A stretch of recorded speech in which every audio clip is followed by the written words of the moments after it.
Nurse Sue here and welcome to my kitchen. Today I want to show you how to make breakfast pizza. I was really excited about this one because I love breakfast for dinner. So I would eat this for breakfast, lunch, or dinner. But I also really like it because you can take any leftover vegetables that you might have in your refrigerator, throw it in there, and it's a really good way to use them up. Doesn't that look amazing? Oh my goodness, it looks so good. I'm all excited. Um, so what you want to start with is your tortillas. Now they have the really big ones, and those work well in a pie plate, okay? Because when you put your tortilla in the bottom, you want it to come up. I did not buy the really big ones, so I had to go with a little bit smaller plate. So depending on what size tortillas you buy, like I said, if you get the really big ones, you can just use a pie plate or an 8-inch cake pan. I had to go with a little more of a mini pan just because my tortillas were not big enough. But it still works, right? I mean, this doesn't look bad over here. So the first thing you're going to do is put your tortilla down into the pan. And then the next thing I'm going to do is just take 2 eggs that I already have here, and I'm going to go ahead and put those right on top of the tortilla.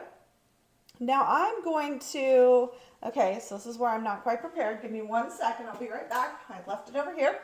All right, now I'm going to put, and you don't have to do this, okay, but I'm going to put a spoon of cottage cheese in here, okay? As we get older, we want to make sure we have enough protein to save our muscles, to keep those going. So I like to try to get extra protein wherever I can. And I like cottage cheese. But if you're going, you know what, Sue, I can't stand cottage cheese, then don't put cottage cheese in there. It's really not that big of a deal. What you could do, though, if you still want to get some extra protein, is just put like a spoon of yogurt in there. That would work just as well, okay? So I just threw that cottage cheese in there.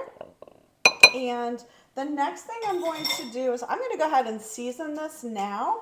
I'm just going to hit it with a little bit of salt and pepper. And then I'm going to put some garlic powder over it. And I love garlic. Don't judge me. If it's not dessert in this house, there's probably garlic involved. And then I'm going to put just a little bit of oregano. Now, the next thing I'm going to put in there is any kind of vegetables.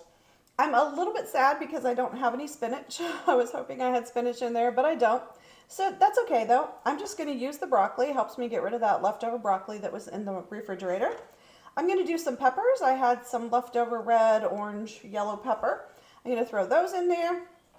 I'm going to put some cherry tomatoes that I went ahead and cut in half. And then I also love mushrooms, so I'm going to put a big handful of mushrooms in there as well. All of that goes on top of there. This is all set now. So if you do your cutting and prepping maybe the day before or when you make your other meal, that's all there is. Now this goes into the oven at 375 degrees for about 10 minutes. Take it out at 10 minutes and then just take some cheese and put over it. Whether you like mozzarella cheese, cheddar cheese, really doesn't matter. Put some cheese over top of there, put it back in the oven for about another 3 to 5 minutes, and you're done. You either have breakfast, lunch, and or dinner right here. So I hope you guys will give this a shot. Tell me what you think of this recipe.